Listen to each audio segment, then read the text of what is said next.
ఆంధ్రప్రదేశ్లోని వైజాగ్ ఎయిర్పోర్ట్ కూడా ఇక నుంచి హైదరాబాద్లోని బేగంపేట్ ఎయిర్పోర్ట్గా మారబోతుంది. శంషాబాద్లో గ్రీన్ఫీల్డ్ ఇంటర్నేషనల్ ఎయిర్పోర్ట్ను అభివృద్ధి చేసిన తర్వాత బేగంపేట ఎయిర్పోర్ట్లో కేవలం ప్రైవేట్ జెట్స్తో పాటు వీవీఐపీల విమానాల రాకపోకలు మాత్రమే సాగుతున్నాయి. ఆగస్టు 17 నుంచి వైజాగ్ ఎయిర్పోర్ట్ కూడా అచ్చం బేగంపేట ఎయిర్పోర్ట్ లాగే మారబోతుంది.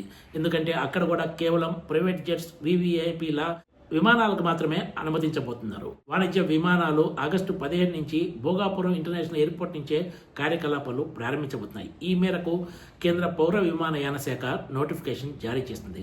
ఆగస్టు 1న ప్రధాని నరేంద్ర మోడీ విజయనగరంలోని భోగాపురంలో కొత్తగా అభివృద్ధి చేసిన గ్రీన్ఫీల్డ్ ఇంటర్నేషనల్ ఎయిర్పోర్ట్ను ప్రారంభించబోతున్నారు. ఆగస్టు 17 అర్ధరాత్రి నుంచి అక్కడ వాణిజ్య కార్యకలాపాలు ప్రారంభం కాబోతున్నాయి. అంటే దేశీయ అంతర్జాతీయ విమానాల రాకపోకలు ఆగస్టు 17 నుంచి భోగాపురం ఎయిర్పోర్ట్ నుంచే కొనసాగనున్నాయి. భోగాపురం ఎయిర్పోర్టుకు అల్లూరి సీతారామరాజు ఎయిర్పోర్టుగా నామకరణం చేస్తూ కూడా కేంద్ర సర్కార్ నోటిఫికేషన్ జారీ చేస్తుంది.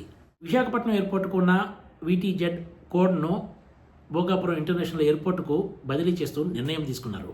అల్లూరి సీతారామరాజు ఇంటర్నేషనల్ ఎయిర్పోర్టు మొదటి దశను GMR సంస్థ 4,727 కోట్ల రూపాయల అంచనా వ్యయంతో అభివృద్ధి చేస్తుంది. ఈ విమానాశ్రయం నుంచి ఏటా 60 లక్షల మంది ప్రయాణికులు రాకపోకలు సాగించడానికి వీలుంటుంది.